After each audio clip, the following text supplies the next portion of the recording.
کے بعد کہ 2 نفل تہجد کی نیت سے ضرور پڑھیں، اور دو چار نفل ساتھ اور پڑھ کے سو جایا کریں، تاکہ وہ 2 بھی تہجد کا قائم مقام ہے، حدیث مبارکہ میں ہے۔ لیکن یہ پلیز آپ نے نفل نہیں چھوڑنے، اور ان نفلوں میں آپ 10 دفعہ قل هو اللہ احد پڑھ لیا کریں، ٹھیک ہے نا، تاکہ آپ کو زیادہ اجر ملے۔ اور آیات جنت ان دنوں زیادہ تلاوت کریں، کیونکہ دنیا تھوڑی جو ہے نا دوزخ کی شکل اختیار کر رہی ہے، بیماریاں، نادیدہ تیر برسنے شروع ہو گئے ہیں۔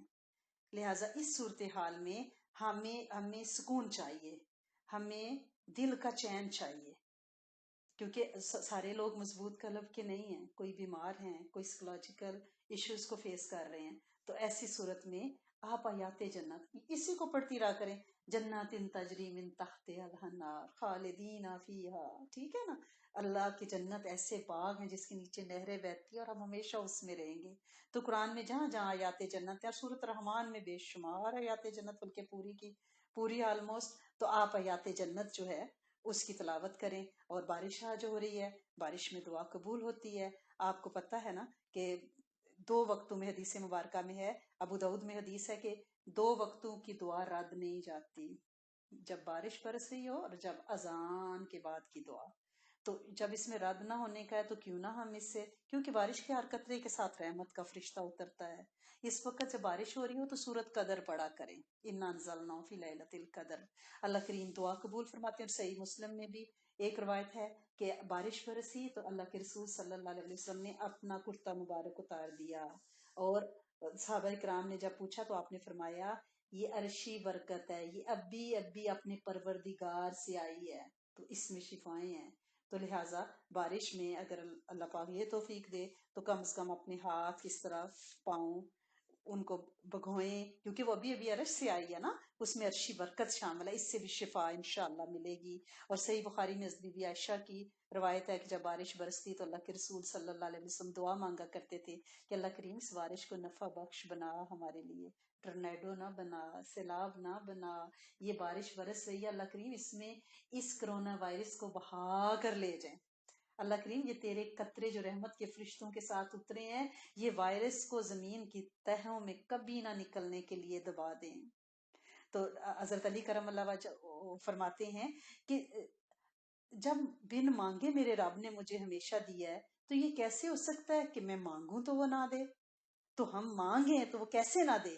اس دل کے ساتھ مانگیں، اور صحت اس لیے مانگیں، جب بھی آپ نے صحت مانگی، ان دنوں سارے لوگ ہی صحت مانگ رہے ہیں اللہ کریم سے، تو صحت مانگیں، جسمانی بھی اور روحانی بھی۔ دیکھیں جسم تو مر جانے والا، مٹ جانے والا، روح کی صحت مانگے، ٹھیک ہے نا۔ اللہ کریم آپ مجھے جسمانی اور روحانی صحت عطا فرمائے۔ میں جسمانی روحانی صحت اس لیے مانگ رہی ہوں کہ تیرے دین کے کام کر سکوں، اپنے بچوں کی تربیت کر سکوں، اللہ کریم میں لمبے قیام کر سکوں، لمبے رکوع سجدے، روز صلاۃ تسبیح، روزے کثرت سے رکھ سکوں، اس لیے میں صحت مانگ رہی ہوں۔ اس لیے نہیں مانگ رہی کہ میں معلوم میں پھروں اور یہ اور وہ کٹی پارٹیز اور اس میں جاؤں، نہیں نہیں نہیں، میں اس لیے میلوں ٹھیلوں میں جانے کے لیے صحت نہیں مانگ رہی، میں صحت مانگ رہی ہوں دین کے کام کی یاوری کے لیے۔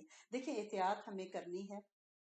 ایک شخص، آپ کو وہ روایت پتہ ہے نا، کئی دفعہ میں نے سنائی ہوئی ہے کہ ایک شخص آیا مسجد نبوی کے بعد، اس نے اپنا اونٹ کھلا چھوڑ دیا اور مسجد نبوی میں داخل ہو رہا تھا کہ میں توکل کر کے جا رہا ہوں، تو آپ صلی اللہ علیہ وسلم نے فرمایا پہلے اونٹ کا پیر باندھو کھونٹے کے ساتھ، پھر توکل کرو۔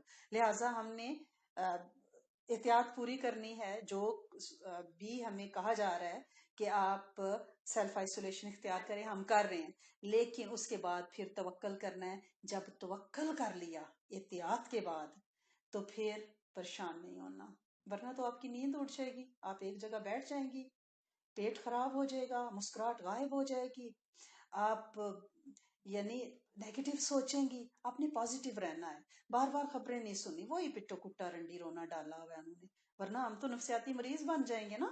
تو یہ نہ ہو کہ کرونا سے تو بچ جائیں تو پھر پاگل خانوں میں اور نفسیاتی ڈاکٹروں کے پاس جانا پڑے، لہٰذا ایسا نہیں ہے۔ اس مرض کی ہمیں مہربانی کہ اس نے ہمیں ساری سنتیں یاد کرائیں، مسنون زندگی کی طرف لایا، اور پھر یہ موقع ہے، ہم پاس بیٹھے ہوئے ہیں چپکے سے اپنے گھروں میں، اپنے خیموں میں، اپنے پویلینز میں ہم بیٹھے ہوئے ہیں، اس وقت قرآن کی جو بار بار ہمیں دعوت ہے نا، افلا یاقلون، عقل نہیں رکھتے، افلا یتفکرون، غور نہیں کرتے، اس وقت غور کریں۔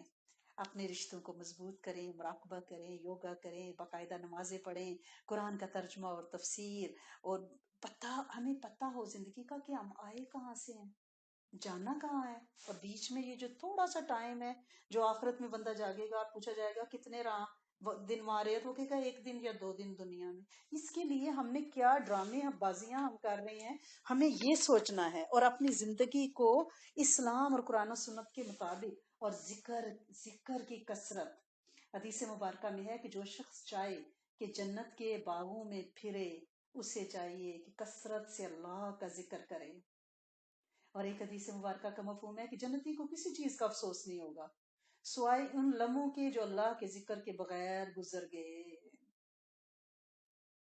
ایک اور روایت میں ہے کہ جس گھر میں اللہ کا ذکر ہوتا ہے اور جس گھر میں اللہ کا ذکر نہیں ہوتا، ان دونوں کی مثال زندہ اور مردہ کی سی ہے۔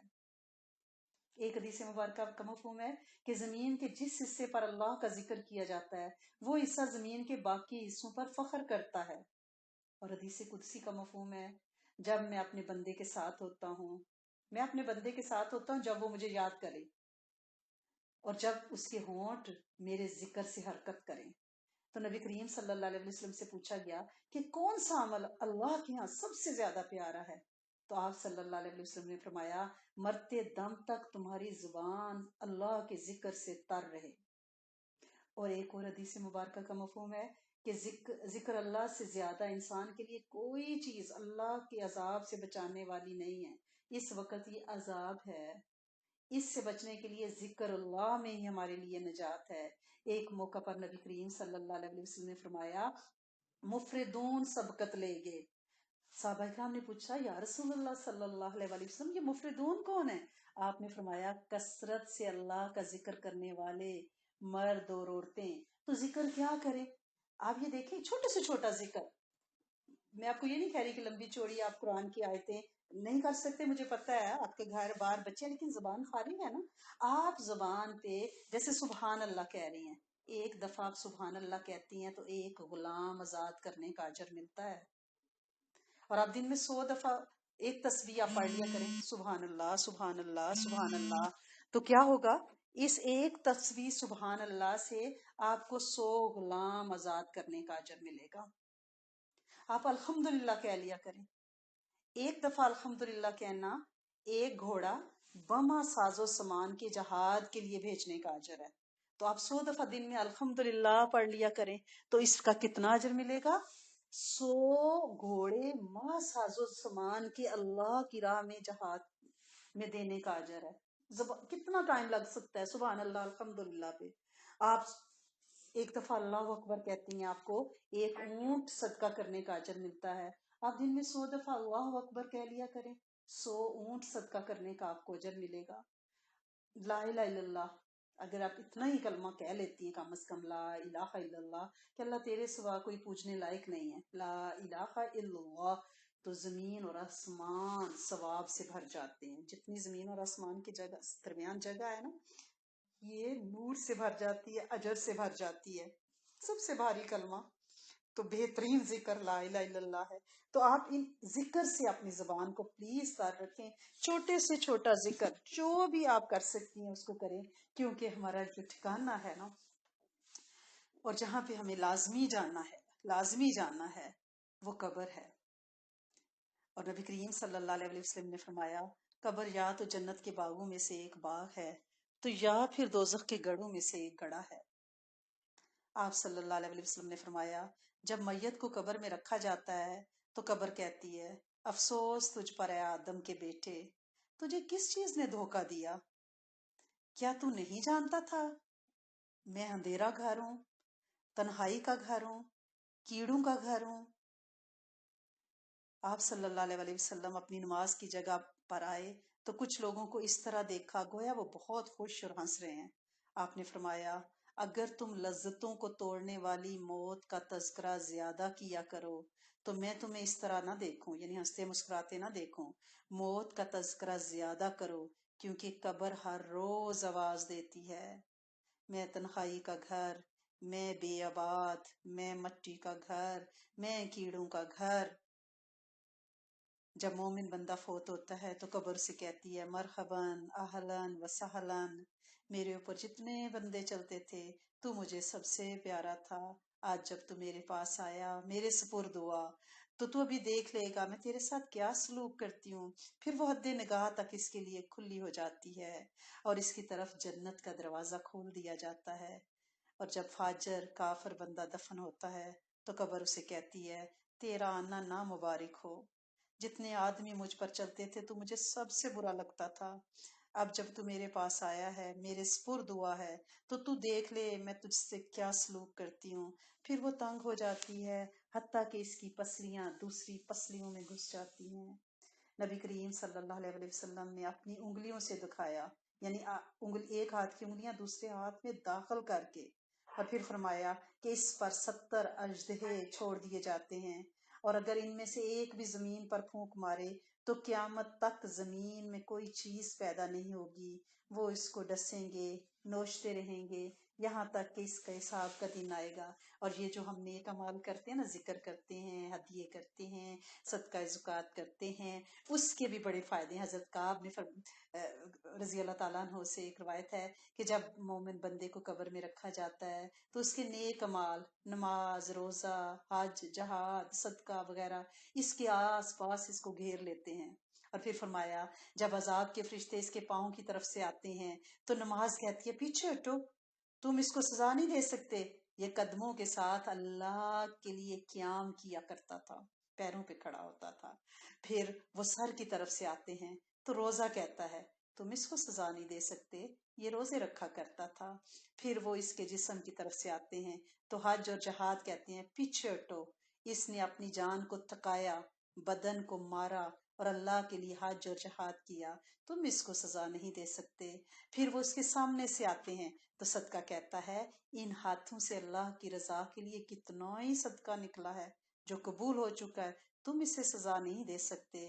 پھر اس سے کہا جاتا ہے تو زندگی میں بھی پاک تھا، مرنے کے بعد بھی پاک ہے۔ پھر رحمت کے فرشتے آ جاتے ہیں، وہ اس کے لیے جنت کا فرش بچھاتے ہیں، جنت کے کپڑے لاتے ہیں، اس کی قبر حد نگاہ تک فراغ ہو جاتی ہے، جنت سے قندیلیں لائی جاتی ہیں جن سے اس کی قبر کو قیامت تک روشن کر دیا جاتا ہے۔ اور ایک روایت حضرت انس بن مالک سے ہے کہ نبی کریم صلی اللہ علیہ وسلم نے فرمایا مومن بندے کو جب قبر میں رکھا جاتا ہے تو اس کے ساتھی قبر سے واپس آتے ہیں تو ان کی جوتیوں کی وہ آواز سنتا ہے کہ میرے دوست، میرے ساتھی، میرے رشتہ دار مجھے دفنا کے جا رہے ہیں۔ اس کے پاس 2 فرشتے آتے ہیں، اسے بٹھا دیتے ہیں اور کہتے ہیں تو اس آدمی یعنی نبی کریم صلی اللہ علیہ وسلم کے متعلق کیا کہتا ہے؟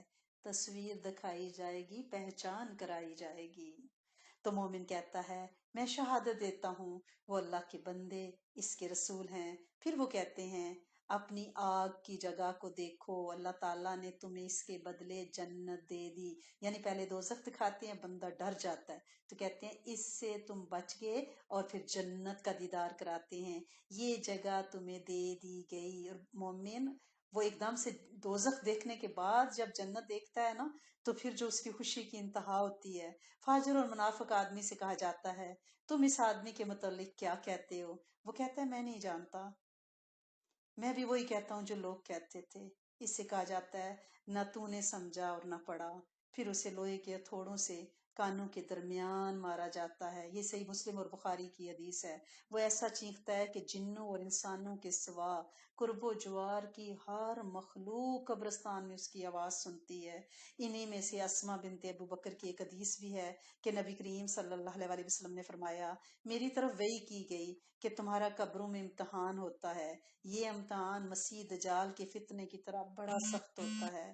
پھر پوچھا جاتا ہے تم اس آدمی رسول اللہ صلی اللہ علیہ وسلم کے متعلق کیا جانتے ہو؟ تو مومن کہتا ہے یہ اللہ کے بندے، اس کے رسول، یعنی اگر ہم ذکر کریں گے، درود شریف پڑھیں گے تو ہمارے لیے وہ پہچان آسان ہو جائے گی، وہ پہچان آسان ہو جائے گی۔ لہٰذا ہمیں کیا کرنا ہے؟ ہمیں اپنی زبان کو ذکر سے ہر وقت تر رکھنا ہے۔ ان دنوں اسپیشلی ہمیں اپنا محاسبہ بھی کرنا ہے، مراقبہ بھی کرنا ہے، اور اپنی زندگی کا مقصد پہچاننا ہے۔ کہ ہم یہاں آئے کیوں تھے. دیکھیں اس وقت جو ہم گھروں میں بند ہیں نا، آپ یہ سوچیں کہ یہ تو کھلے گھر، کھانے پینے کا سامان، ہیٹنگ، کولنگ، لانڈری، سب کچھ چل رہا ہے. ہم نے فوڈ اتنی سٹور کی ہوئی ہے کہ ہمارے لیے انشاءاللہ بہت کافی ہے. اللہ پاک اس میں برکت ڈالے اور اسے روحانی رزق بھی بنائے. لیکن قبر کا تصور کرنا ہے. یہ ہم اپنی فیملی کے ساتھ ہم اتنا گھبرا رہے ہیں کہ یہ قید تنہائی ہے، تو وہاں تو واقعی تنہائی ہوگی، وہاں تو منظر ہی بڑے عجیب و غریب ہوں گے. لہٰذا ہمیں پریشان نہیں ہونا، لیکن ہمیں اپنے ان اعمال کو بڑھانا ہے جن کے ذریعے ہماری قبریں روشن ہوں. دیکھیں جو لوگ مڈل ایسٹ وغیرہ میں کام کرتے ہیں نا، تو پوری زندگی پاکستان میں پیسے بھیجتے ہیں کہ وہاں پہ ہمارے لیے بھائی بنگلہ بنا دو، گاڑی لے لو، اپنے بھائیوں بیٹوں کو کہتے ہیں تاکہ ہم جب بوڑھے ہو جائیں واپس آئیں تو وہاں پہ ہمارے محل منارے ہوں، گاڑیاں ہوں، ہم جا کے اپنا بڑھاپا سکون سے گزاریں. ہم بھی اس دنیا میں بالکل ویسے ہی ہیں جیسے مڈل ایسٹ میں لوگ ہوتے ہیں. ہم آگے بھیج رہے ہیں اپنی قبروں میں اپنے محل منارے، چبارے، باغات، گاڑیاں، تاکہ جب ہم وہاں جائیں ریٹائر ہو کر تو وہاں پہ ہمارے لیے سکھ کا سامان ہو، وہ کرنسی ہو جو وہاں استعمال ہو سکے. لہٰذا وہ کرنسی آگے بھیجنی ہے. جیسے میں نے آپ کو وہ واقعہ سنایا کرتی ہوں نا کہ کسی ملک میں یہ رواج تھا کہ جب بھی وہاں پہ کوئی بادشاہ جو ہے اس کا انتقال ہو جاتا تھا تو وہ ایک پرندہ ہوما وہ چھوڑا کرتے تھے، اڑاتے تھے، اور جس کے سر پہ بیٹھ جائے اس کو بادشاہ بنا لیتے تھے. تو ایک بندہ مزدور سا کسی دوسرے ملک میں سے آیا ہوا تھا، بیٹھا ہوا تھا سڑک پہ، اس کے سر پہ آ کے وہ پرندہ بیٹھ گیا. اسے کہا بادشاہ سلامت آئیں جی، اس کو ابا جبا پہنایا، تاج اور پروٹوکول پورا، اور جا کے تخت پہ بٹھا دیا. تو اس نے اپنے وزیر سے پوچھا کہ جو پہلا بادشاہ تھا اس کے ساتھ کیا کرتے ہو؟ تو انہوں نے کہا کہ 5 سال بادشاہ رہتا ہے، اس کے بعد بادشاہ کو وہ دور جزیرہ ہے اس پہ ہم پھینک کے آ جاتے ہیں، تو پھر نیا بادشاہ چن لیتے ہیں. تو اس نے کہا اچھا. وہ سمارٹ بندہ تھا، اس نے جو اسے 5 سال ملے نا حکومت کے، اس جزیرے ویران جزیرے میں اس نے سڑکیں بنائی، باغات لگوائے، محلات بنائے، چشمے لگائے، پانی کا خوب بندوبست کیا، اتنے باغات اور پھلدار درخت لگائے کہ جب مجھے وہاں پھینکیں تو میرے لیے وہاں اچھا رہنے سہنے کا سامان ہو. سمارٹ تھا نا. پہلے بادشاہ تو بس 5 سال بادشاہی کرتے، یاشی کرتے، اور پھر باقی وہاں پہ مرتے دم تک تڑپ تڑپ کے مرتے. اس نے وہاں کی تیاری کی بالکل اس سیانے بادشاہ کی طرح. ہم نے بھی تیاری کرنی ہے اور اپنی قبر کو اس زندگی میں، اس بادشاہت میں ہی ہم نے اس کو بنانا، سنوارنا ہے، اور اس میں باغات لگانے ہیں، بندوبست کرنا ہے. اور وہ بندوبست ذکر سے، روزوں سے، عبادت سے، خدمت خلق سے، خوش دلی سے مسکرانا، کھلانا، محبت کرنا، رشتوں کی پہچان، راتوں کا قیام.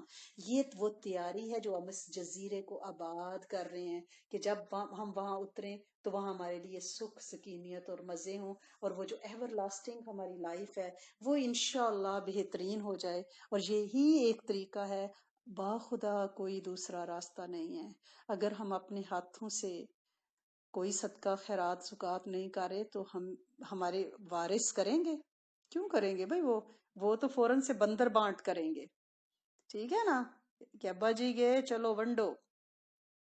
یہی حقیقت ہے. ہم نے بھی ایسے کیا تھا، ہمارے بڑوں نے بھی ایسے کیا تھا. یہ ریت، یہی رواج، یہی رسم ہے. تو لہٰذا اپنی زندگیوں میں یا تو ایسی کوئی وصیت کر جائیں، کیونکہ 1/3 جو ہماری وصیت ہے نا وہ ہم اپنی مرضی سے کر سکتے ہیں کہ بھئی جو ہمارا 1/3 مال ہے نا اس سے زیادہ نہیں کر سکتے وصیت، کیونکہ وارثوں کا مال ہے نا. ہم جاتے جاتے کوئی دھاندلی نہیں کر سکتے. جو قرآن و سنت میں کیا ہے 1/3 مال کے بارے میں آپ کوئی ایسی وصیت کر جائیں کہ فلاں میرے غریب رشتہ دار ہیں، ان کو اتنا اتنا دے دیا جائے، کوئی ہسپتال بنا دیا جائے، ڈیپینڈس کہ how much you are living behind. اور بھائی خیر کا کام مساجد پہ لگا دیا جائے. ظاہر ہے یہ مساجد ہمارے اس $20-30 سے تو نہیں چل رہی. یہ وہ اللہ کے وہ بندے ہیں جو اپنا 1/3 مال وصیت کر جاتے ہیں اور بلینک چیک دے کے چلے جاتے ہیں مساجد کو، اور اللہ اپنے گھروں کو چلا رہا ہے. اس سے ان کی قبریں بھی روشن ہوں گی انشاءاللہ. تو ایسا کوئی 1/3 وصیت کا بندوبست کر جائیں یا اپنی زندگی میں اپنے ہاتھوں سے خرچ کر دیں. اور حضرت ابو دردہ کی مثال آپ کو پتہ ہے نا، جو میں آپ کو سنایا کرتی ہوں کہ نبی کریم صلی اللہ علیہ وسلم انفاق فی سبیل اللہ کے بارے میں بتا رہے تھے. اور حضرت ابو دردہ آپ صلی اللہ علیہ وسلم جب بات کر رہے تھے تو روایت میں ہے، اس کا مفہوم ہے کہ آپ نے فرمایا یا رسول اللہ صلی اللہ علیہ وسلم اپنا ہاتھ مجھے دیں، تو حضرت ابو دردہ نے اپنا ہاتھ اللہ کے رسول کے دستے مبارک پہ رکھ دیا اور فرمایا کہ اگر میں اپنا وہ باغ جو اس وقت جس میں 700 کھجوروں کے درخت ہیں اور وہ لدے اور پکے ہوئے، پکی ہوئی کھجوریں اس وقت عرب میں، یہ ایک وہ ٹائم ہوتا ہے جب کھجوریں پکی ہوتی ہیں تو یہ یعنی لاکھوں کا مال، دینار کا مال ہوتا ہے. تو آپ نے فرمایا کہ اگر میں وہ سارا مال اللہ کی راہ میں اپنا باغ صدقہ کر دوں تو کیا میرے لیے بھی وہی وعدہ ہے جو آپ فرما رہے؟ تو آپ نے فرمایا ہاں. تو اس نے کہا یا رسول اللہ صلی اللہ علیہ وسلم گواہ رہیے، میں نے اپنا 700 کھجوروں کا پکا ہوا لدا ہوا باغ اللہ کی راہ میں ہدیہ کیا اور صدقہ کیا، اور پھر آپ گھر آئے، باغ کے اندر نہیں داخل ہوئے. ہم جیسا کوئی بندہ ہو اگر گھر کو دے بھی دیتا ہے صدقے میں تو پہلے آ کے نا اپنی کلازنٹ کھول کے اپنی زیورات نکالے گا، اپنے پیارے پیارے فینسی ڈریس نکالے گا کہ کچھ نکال لوں بھائی، یہ بھی اٹھا لوں، سوٹ کیس بھر لوں. نہیں، آپ باغ میں داخل نہیں ہوئے، آپ باہر کھڑے رہے. یہ اخلاص چاہیے ہمیں. آپ باہر کھڑے رہے اور آپ نے فرمایا دردہ کی ماں باہر آ جاؤ، باغ سے باہر نکل آؤ اپنے بچوں کو لے کے، میں نے یہ باغ اللہ کی راہ میں صدقہ کر دیا ہے. اور ہم جیسی کوئی بیوی ہوتی تھوڑ دلی تو وہ کہتی کہ پاگل ہو گئے، دماغ خراب ہو گیا، یہ کیا کر کے آ گئے، سٹھیا گئے ہو، بچوں کے لیے ہم نے ورثہ چھوڑنا تھا. نہیں، وہ ام دردہ بھی صحابیہ تھی. انہیں فرمایا اپنے بچے انگلی سے پکڑے، یہ نہیں کہ اس اور آبڑ تابڑ میں قیمتی چیزیں اٹھائیں، وہ اپنے بچے سے تو انگلی لگائے، باغ سے باہر نکلائی. دردہ کے باپ بڑا اچھا سودا کیا ہے، تمہیں مبارک ہو. یہ اخلاص ہمیں چاہیے.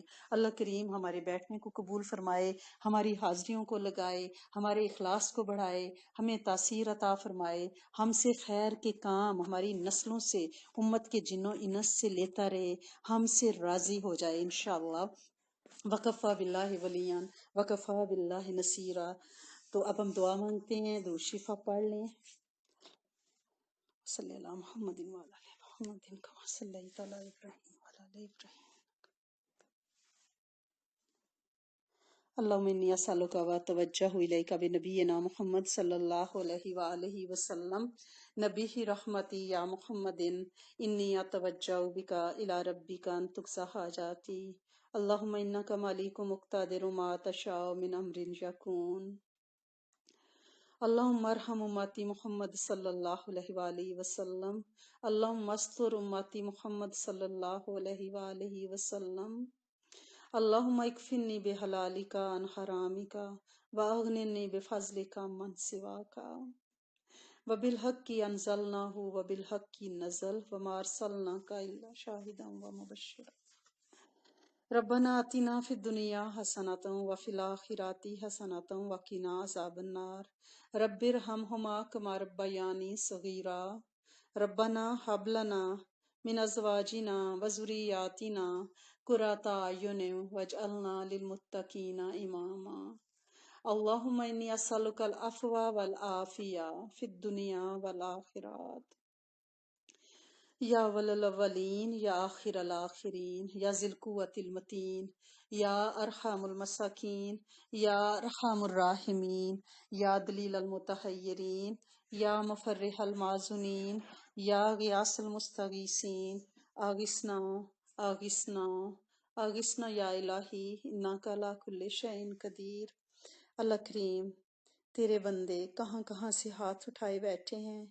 اللہ کریم ہمارے بولنے، کہنے، سننے میں کوئی حد ادب، کوئی غلطی، کوئی کمی بیشی ہو گئی ہو دانستہ نادانستہ، اللہ کریم معاف فرما دیں اور کرم کر دیں. اللہ کریم آخرت میں سوال نہ کیجیے گا، اللہ کریم پوچھنا فرمائیے گا بھی معاف کر دیں. اے میرے کریم مالک، اے میرے سونے مالک، زندگی بھر بڑی غلطیاں ہوئیں، بلکہ پوری زندگی اغلاط نامہ ہے. اللہ سونے اگر تیری رحمت نہ ہوتی تو ہم اپنے قدموں چل نہ پاتے. اللہ کریم اگر تیرے ہاں سے معافی کا نظام نہ چل رہا ہوتا تو ہماری زبانیں سلب ہو جاتی. اگر تیرے ہاں سے معافی کا نظام نہ چل رہا ہوتا ہمارے کانوں کی سماعتیں ختم ہو جاتی. اگر تو ہمیں معاف نہ کرتا آتا تو اللہ کریم ہمارے دست شل ہو جاتے، ہمارے قلوب کالے ہو جاتے. اے میرے کریم مالک، تو نے اپنے بڑے کرم کیے، ہم سے مکافات نہیں کی، ہم سے معافات کی ہے، ہم سے بدلے نہیں لیے، ہمیں معافیاں دی ہیں۔ اے میرے کریم مولا، ہم آپ سے سوال کرتے ہیں، مکافات نہیں معافات فرمائیے گا۔ اے میرے کریم مولا، جیسے ازلوں سے معاف کرتے آئے ہیں، آپ عفو و کریم رب ہیں، آپ کو معاف کرنا آتا ہے۔ اللہ کریم، ہم تو تیرے بندے، تیری تخلیق، خیر و شر سے بنے ہوئے مٹی کے پتلے۔ اللہ کریم، آج یہ مٹی کھڑی ہے تو کل یہ قبروں پہ پڑی مٹی ہوگی۔ اللہ کریم، یہ بیچ میں ایک تھوڑا سا وقت ہے، اے میرے کریم مولا، اس تھوڑے وقت میں ہماری مدد فرمائیے، ہماری یاوری فرمائیے، ہم سے درگزر فرمائیے، ہمیں معاف کر دیجئے، ہم پہ کرم کر دیجئے۔ ایزا امت اس وقت ہم بڑے ابتلا میں ہیں۔ اللہ سنے، تیرا یہ پورا سیارہ جسے ہم زمین کا نام دیتے ہیں، اور جسے تو نے 6 دنوں میں نباتات سے، جماعتات سے، اللہ کریم سبزیوں پھلوں سے بھر دیا تھا، جس کو تو نے زمین کی چادر پانی پہ بچا کے، اللہ کریم پہاڑوں کی کیلیں لگا کے ہمارے لیے کھڑا کر دیا تھا، تاکہ یہ سکڑے نہ، ہلے نہ، سمٹے نہ۔ اللہ کریم، آج اس زمین پہ ایک چھوٹے سے کیڑے نے، جو آنکھ سے نظر نہیں آتا، تیری مخلوق کی زندگی اجیرن کی، جسے تو نے بھیجا۔ اللہ کریم، تجھے اپنی کبریائی کا واسطہ، تو اس کیڑے کو لگام دے دے، اسے واپس بلا لے۔ اللہ کریم، ہم عاجز، ہم کمزور، ہم میلے کچیلے، ہم عامی، ہم گندے مندے لوگ، اللہ کریم غلطیوں کے پتلے، خطاؤں کے پتلے، اللہ کریم تو معاف فرما دے۔ اللہ کریم تو معاف فرما دے۔ اللہ کریم تو معاف فرما دے۔ اللہ کریم، اس کائنات پہ تیرے مستجاب الدعوات بندے، اللہ کریم اپنے آنسوں کے نذرانے پیش کر کے تجھ سے امت کے جن و انس کی معافی چاہ رہے ہیں۔ میرے سونے مالک، کسی ایک کا آنسو قبول کر جو تیرے کرم کو ہلا دے، اور تو ساری امت سے اس عذاب کو اٹھا لے۔ اللہ کریم، اللہ کریم، ہم بے بس ہیں، تو بے بس نہیں۔ ہمارے پاس صرف زاری ہے اور تیرے پاس سارا زور ہے۔ اے میرے کریم والا، ہم پہ رحم فرما، ہم پہ کرم فرما۔ اللہ کریم، اللہ کریم، یہ ہماری نظر بندیاں ختم فرما دے، اور دین کے کام دنیا میں کرنے کی توفیق دے۔ ہمارے قدموں کو خیر پہ چلا، ہمارے مال کو خیر پہ لگا، ہمارے وقت کو اپنی یاد اور اپنی دین کی ترویج پہ لگا۔ اللہ سونے، ہم قابل نہیں، ہمیں قبول فرما۔ ہم سب کو علتوں ذلتوں قلتوں سے محفوظ فرما۔ ہماری ہر دعا ہمارے لیے، ہماری قیامت تک کی نسل کے لیے، پوری امت کے جن و انس زندوں مردوں کے لیے قبول فرما، قیامت تک کی نسل کے لیے قبول فرما۔ اللہ کریم، اللہ کریم، اس کرب میں مانگی گئی دعاؤں کو قبول فرما۔ اللہ کریم، بہت سی مائیں ہیں جو اس وقت بڑی پریشان ہیں۔ اللہ کریم، اللہ کریم، اللہ کریم، تو ان کی کوکھوں کو شاد آباد رکھ، کسی خزاں سے بچا، ہر بچے کو اپنی حفاظت کی چادر عطا فرما۔ اللہ کریم، اللہ کریم، نہ ماں باپ کو اولاد کے دکھ دے، نہ اولاد کو ماں باپ کے دکھ دے۔ اللہ کریم، اللہ کریم، اپنے پیاروں کے دکھ دیکھنا بڑے حوصلے کی بات ہے۔ اللہ کریم، ہم بڑے کمزور لوگ ہیں، اللہ کریم ہمیں نہ آزمانا، اللہ کریم کسی آزمائش سے امت کو بچا لینا۔ اللہ کریم، اللہ کریم، جو تیرے آزاد ہیں ان پہ بھی رحم کر، جو قید خانوں میں، اللہ کریم جو جیلوں پہ ہیں، اللہ کریم ان پہ بھی رحم فرما۔ اللہ کریم، اب ہم نظر بند ہوئے تو ہمیں قیدیوں کی تکلیفوں کا زیادہ احساس ہونے لگا ہے۔ اے میرے کریم مالک، ہر قیدی کی حفاظت، اللہ کریم ہر بشر کی حفاظت، ہر بوڑھے جوان بچے کی حفاظت، اللہ کریم، اللہ کریم، اللہ کریم، ساری انسانیت کو معاف کر دے، ساری انسانیت پہ کرم کر دے۔ اللہ کریم، اس خوف کو ہم سے اٹھا لے۔ اللہ کریم، ہم وعدہ کرتے ہیں ہم بہت اچھے انسان بن جائیں گے، ہم خیر کے ہی کام کریں گے۔ اللہ کریم، ہم شر کے پاس نہیں جائیں گے۔ اللہ کریم، ہم سے وعدہ کرتے ہیں، اللہ کریم ہم آپ کو راضی کریں گے۔ اللہ کریم، ہم آپ سے وعدہ کرتے ہیں ہم اپنی نمازوں میں لمبے قیام کریں گے، ہم بہت سارا قرآن یاد کریں گے۔ اللہ کریم، ہم انسانوں کو نہیں دکھائیں گے۔ اللہ کریم آپ اپنی زبان کو غیبت، چوری، چغلی، جھوٹ سب سے بچائیں گے۔ اللہ کریم ہم اپنی آنکھوں سے لوگوں کو نہیں تولیں گے۔ اللہ کریم ہم برے خیالات سے دل کو پاک رکھیں گے۔ اللہ کریم ہمارے ہاتھ کشادگی اختیار کریں گے اور صدقہ خیرات کریں گے۔ اللہ کریم ہماری زبانیں آپ کی مالا جپیں گی، آپ کے حبیب پہ دروشی بھیجیں گی۔ اللہ کریم ہمارا پورا وجود آپ کے لیے لگ جائے گا۔ اللہ سونے آپ ایک دفعہ معافی دے دیں، ایک دفعہ کرم فرما دیں۔ اللہ کریم ایک دفعہ امت پہ کرم فرما دیں، امت پہ رحم فرما دیں۔ اے میرے کریم مالک، اے میرے سونے آقا، تیرے پیارے حبیب کی امتی ہیں۔ اللہ کریم رحم فرما اور ہمیں کملی کی چھاؤں عطا فرما۔ اے میرے سونے آقا، اے میرے کریم مولا، دیس پردیس میں ہمارے پیارے ہیں، اللہ کریم ان کی خیر۔ اللہ کریم کچھ اپنے دیس آنے کو تڑپ رہے ہیں، اللہ کریم انہیں اپنے پیاروں کے پاس عافیت سے بلا۔ اللہ کریم اپنے گھر بیت المقدس اور حرم پاک اجاز مقدس کی حفاظت فرما۔ اللہ کریم پوری امت پہ رحم، فضل، کرم، عطائیں، شفقتیں، محبتیں اللہ کریم اپنی کریمی شان سے عطا فرما۔ اے میرے کریم مالک، اے میرے سونے آقا، جتنے بیمار ہیں اللہ کریم ان کے اندر شفائیں دوڑا دے، ان کے وجود میں کوئی مرض نہ رہے۔ اللہ کریم جتنے کمزور اور لاغر بے بس ہو چکے ہیں انہیں کبھی کر دے۔ اللہ کریم جن کی حواس چھن گئے انہیں حواس دے۔ اللہ کریم ہمارا پیارا پاکستان بڑے معاشی حالات کا شکار ہے، اللہ کریم تو رحمت کر دینا۔ وہ کیا کریں گے اللہ سونے، ان کے پاس تو وسائل بھی نہیں ہیں، تو اپنی رحمتوں سے اللہ کریم تیرے نام سے وہ وطن حاصل کیا تھا، اللہ کریم اسے شاد آباد کر دے، اس کی زمینوں کو بنجر ہونے سے بچا، اس کی عوام کو بد اخلاق ہونے سے بچا۔ اللہ کریم اس کی زمینوں کو سونا گلوا، اللہ کریم اس کے سمندروں میں زرخیزی، اور اللہ کریم ہر طرح کی روانی فراوانی عطا فرما، اس کی معدنیات بڑھا، انسانوں کا ایمان بڑھا۔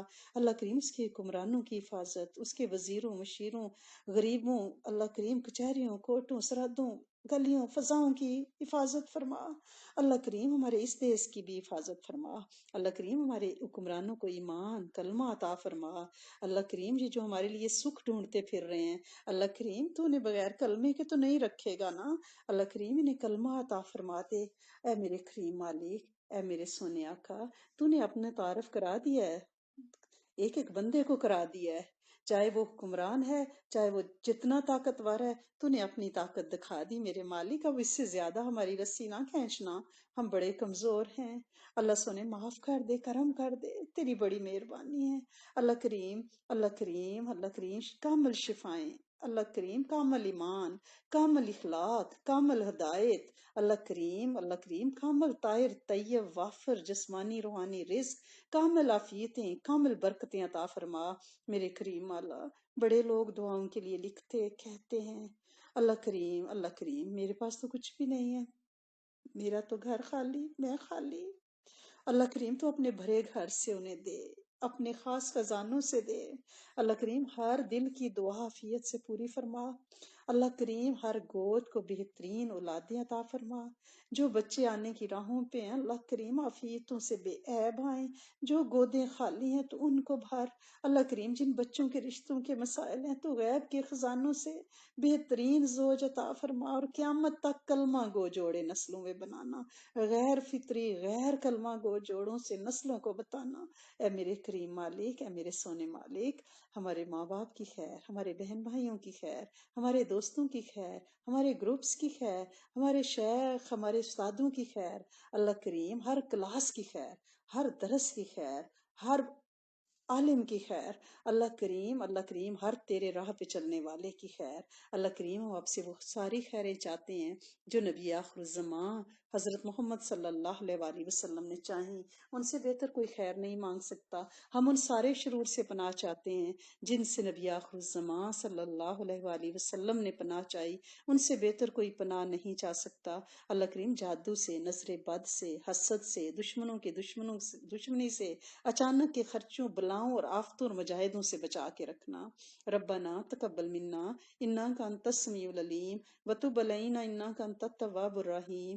نستغفرک و نتوب الیک سبحان ربک رب العزت عما یصفون وسلام علی المرسلین والحمد للہ رب العالمین اللہم ورزقنا طیبا واستعملنا صالحا استودع اللہ دینکم و امانتکم و خواتیم اعمالکم صلی اللہ علی حبیبی محمد و ازواجہ وأمهاته وآل بيته وإتراته وأولاده وذرياته وأصحابه أجمعين آمين آمين آمين اللهم آمين يا أرحم الراحمين جزاكم الله الخير وأحسن الجزاء في الدنيا والآخرة السلام عليكم ورحمة الله وبركاته.